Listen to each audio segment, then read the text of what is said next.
সরকারের ওপরই এখন চলছে। হ্যাঁ, সরকারেরই তো করাটা উচিত। সরকারকেই এটা ভাবা উচিত। শিক্ষা দপ্তরের। সুপ্রিম কোর্ট এবং সরকার। শিক্ষা ব্যবস্থার সাথে যুক্ত তারাই বলবেন।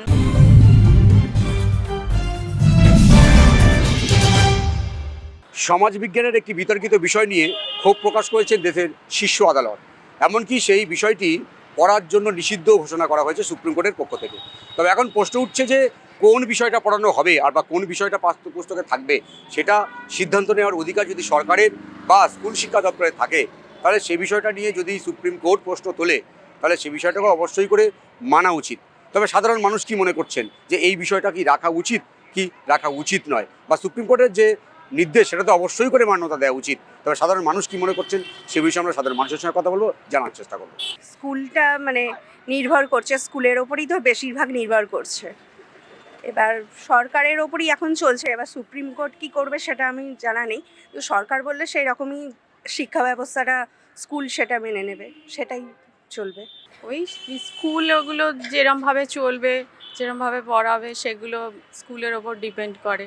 এবার সেই ক্ষেত্রে সরকার স্কুলের ওপর নির্ভর করে চললে ঠিকঠাক। হ্যাঁ, সরকারেরই তো করাটা উচিত, কি পড়ানো হবে না হবে। এখন তো পড়াশোনার মাত্রা তো অনেকটাই কমে গেছে, যার জন্য ভালো স্টুডেন্টদের খুবই অসুবিধার মধ্যে তারা পড়ে যাচ্ছে। সাধারণ স্টুডেন্টদের উপর অতটা এফেক্ট করছে না, কিন্তু ভালো স্টুডেন্টদের উপর খুবই এফেক্ট করছে। কি বলবো, এটা ঠিক বলা আমার পক্ষে মুশকিল, কারণ আমার মেয়ে অনেক দিন আগেই এমএসসি কমপ্লিট করেছে 2019 সালে। এবার আমার মেয়ে যে সময় পড়াশোনা করতো সেই সময় পড়াশোনার মাত্রা অনেক ভালো ছিল। হ্যাঁ, কিন্তু এখন ক্রমশ দেখছি মেয়ে পড়াশোনার মাত্রাটা অনেকটাই কমে গেছে। সেটা সরকারের কি গার্জেন দিয়ে কি স্টুডেন্ট দিয়ে সেটা ঠিক আমি বলাটা মুশকিল। আমার তো মনে হয় সরকারকেই এটা ভাবা উচিত যে স্টুডেন্টরা কিভাবে পড়লে তাদের পরবর্তীকালে স্ট্রিম খুঁজতে বা কিছু করতে ভালো দিকে যেতে হেল্প হওয়া উচিত। কারণ আমার তো মনে হয় যে পাঠ্যের মধ্যে সব ধরনের জিনিসগুলো দিয়ে দিলেই যে বাচ্চারা সেগুলো নিয়ে নেবে আর তারপরে সেগুলো পড়ে তারা সেইভাবে এগোতে পারবে কোনো মানে নেই। বাচ্চারা যেদিকে কনসেন্ট্রেট করবে, বিশেষ করে সেই সব জিনিসগুলোর উপর যদি সরকার বেসিক্যালি ইয়ে করা হয়, ফোকাস করে, তাহলে খুব ভালো হয় আর কি। পাঠ্যপুস্তকটা এটা এতদিন ধরে যেটা হয়ে আসছে সেটা হওয়াটাই বেটার মনে হয়। কারণ এখানে কোনো পক্ষই হস্তক্ষেপ করা উচিত হবে না।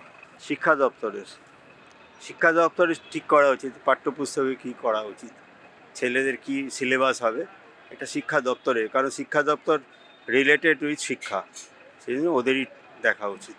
দেখুন, মূল কথা হলো ছেলে মেয়েদের ভবিষ্যৎ।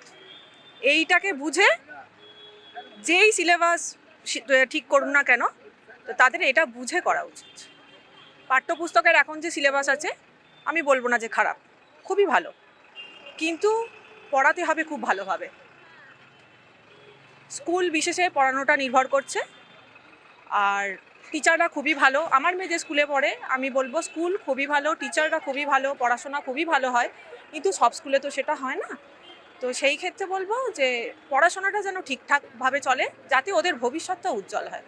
সুপ্রিম কোর্ট এবং সরকার একটা প্রস্তাব দেবে, সেটা সুপ্রিম কোর্ট বিচার করবে, বিবেচনা করে তারপরে সেটাকে স্বীকৃতি দেবে। সেটা আমার ব্যক্তিগত ধারণা, ব্যক্তিগত মত। আদালত বা সরকার দুজনেরই পক্ষে তো ঠিক করার ব্যাপারটা থাকছে না। এখানে তো যারা শিক্ষা ব্যবস্থার সাথে যুক্ত তারাই বলবেন যে কি রাখা হবে না হবে। তবে বেশিরভাগ সাধারণ মানুষের যেটা দাবি যে সুপ্রিম কোর্ট যদি কোনো বিষয়ে তারা ক্ষোভ প্রকাশ করেন বা নির্দেশ দেন, তাহলে সেই বিষয়টা কিন্তু অবশ্যই করে মেনে চলা উচিত।